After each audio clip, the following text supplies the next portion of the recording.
Our second tour was a Scandinavian tour with Buried Tomorrow. 8 shows going through Norway, Denmark, and Sweden. To get to the first show in Stavanger, we first had to deal with a 21-hour drive. Once in Norway, we still had a 3-hour drive left where we crossed over mountains and trudged through tunnels. Unfortunately, it was nighttime, so we didn't get much of a chance to appreciate the views. We finally arrived in Stavanger at 4 AM the following day.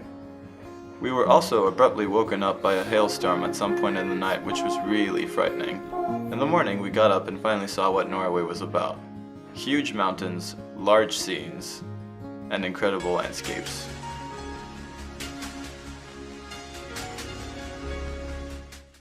Tusin was a really unusual venue with a lot of underground art and a giant Monopoly as our backstage area.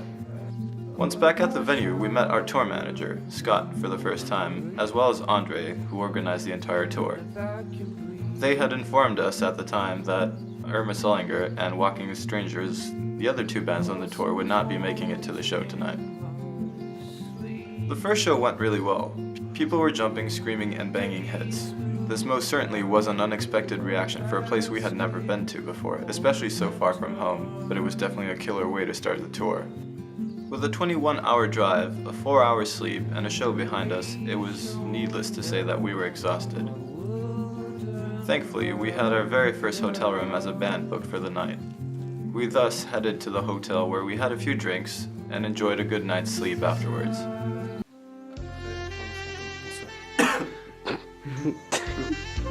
Vous prendriez un verre? J'ai justement cette merveilleuse bouteille que j'ai ramenée d'un de mes voyages au Pérou. Du Grand, ils appellent ça du Grand. The following show was in Bergen. To get there from Stavanger, we had a 6-hour drive ahead of us, so after an early but good breakfast, we headed back on the road. Crossing unbelievable sceneries and taking 2 ferries, we finally made it. One thing became very apparent and very clear on this tour. The distances in between shows were a lot longer, and that meant we would be fatigued a lot faster, as we would have a lot less time to recuperate. We were going to have to learn to discipline ourselves and be smart about it. Tight schedules, what can you do, right? Bonjour, c'est Martin.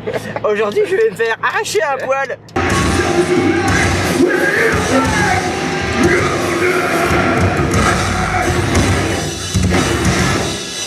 After the show in Bergen, some of us had the pleasure of sleeping in a narrow hallway next to the bathroom.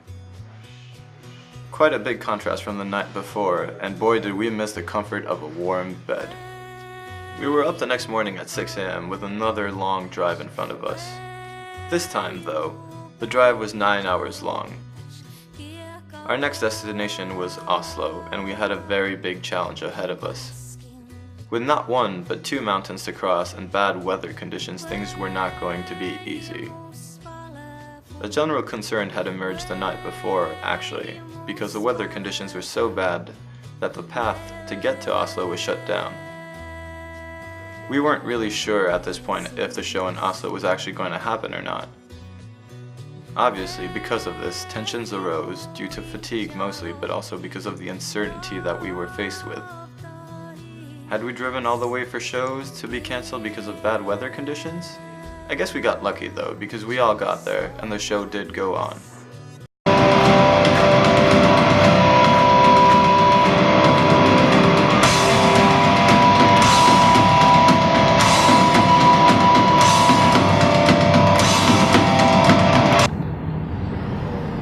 Alors, il y a encore une belle Norvégienne blonde. On ne reviendra plus en Norvège en fait. Un karaoké taxi quoi. Ça c'est beau, ça, ils savent faire l'affaire. After Oslo, we had 2 days off. Our destination? The capital of metal, of course.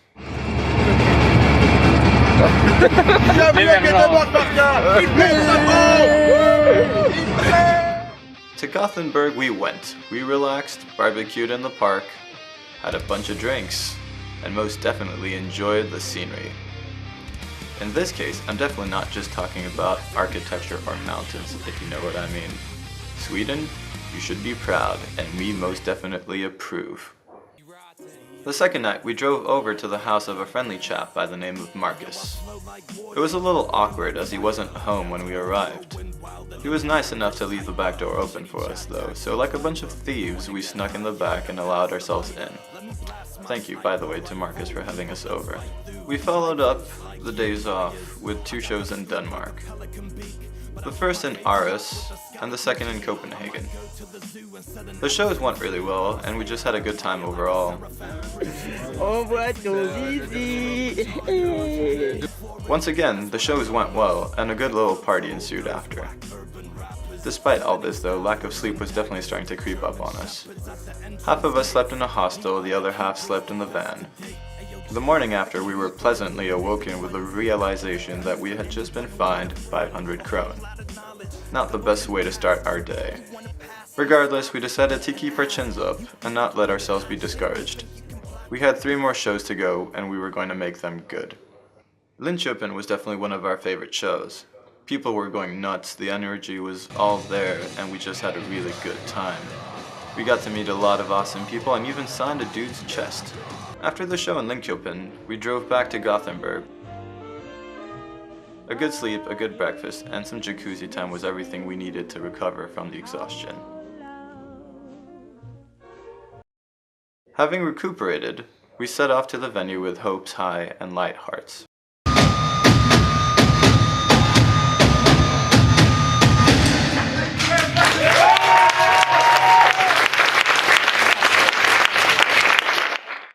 The show was really good and we all enjoyed ourselves very much. To celebrate this, the band went out to a little bar in Gothenburg called 2112. You may or may not know this, but this bar is actually owned by the guys from a band called In Flames.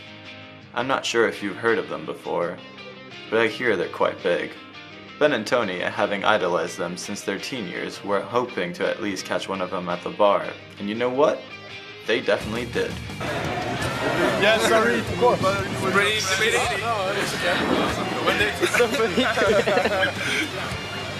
Hello.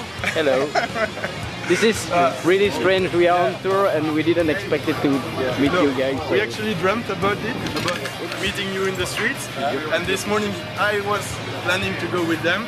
And I stayed at the hotel. And he texted me like, oh, I saw. Yeah, we met. Said hi, yeah. So the show was good, yeah? Yeah. Lâche-moi sur une de tes chansons, s'il te plaît. Je connais tout. The last day of tour was upon us. We reluctantly left the comfort of the hotel to hit the road one last time.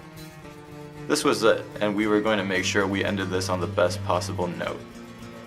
You see, throughout the tour we got to know the guys from Bury Tomorrow a little more. We respected their work ethic and how grounded and humble they always were despite the fact that they're a reputable band. Yes friends, Stockholm was our last day together and we were preparing a little prank for them to remember us by. Before I get to that, let me just state. The venue was absolutely awesome. We first stepped in as Bury Tomorrow was sound checking and they sounded massive. The thought that came to our minds? This is going to be good. We played our set feeling more than excited and we loved every single second of it. The crowd drew closer as the set went on and by the end we were faced with a large wall of people. The feeling was good. That same feeling that surfaces every time we play, that's what really makes every single effort worth it. Yes, we were lucky to have done this no matter how harsh the conditions and no matter how exhausted we were. Once we were done, we waited impatiently for Bury Tomorrow to take the stage and began to plot our little prank. As they kicked into their song, An Honorable Rain, we set the plan in motion.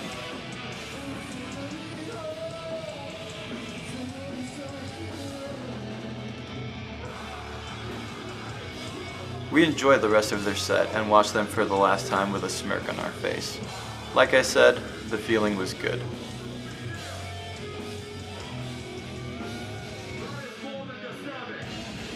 Guys, if you happen to be watching this, thank you very much for taking us out on the road with you guys. We also thank you very much for all the kind words, your humor, and for teaching us so much about being a band. We feel like we've learned a lot from this tour and a great percentage of that is thanks to you. We definitely will see you soon. That's it kids, tour was over. It was all kinds of highs and lows, but we ended everything on a positive note and the experience was completely worth it, without the shadow of a doubt. Was there any possible way to make the end of this tour even better? Why, yes, actually. Believe it or not, we found out Mr. Bruce Springsteen himself was in Stockholm. So we headed to his hotel the next day and joined the ranks of people outside waiting to catch a glimpse of the boss. Even though we had our doubts and almost gave up, we persevered, and it's a good thing we did. My best memory from the tour was definitely meeting the bass player from In Flames. Seeing Robbie's ass. Robbie's ass just made my entire first tour special. To meet Bruce Springsteen, I think it was a horrible memory. We are a band in tour. Can you say hi now, Voyager? Hi now, Voyager.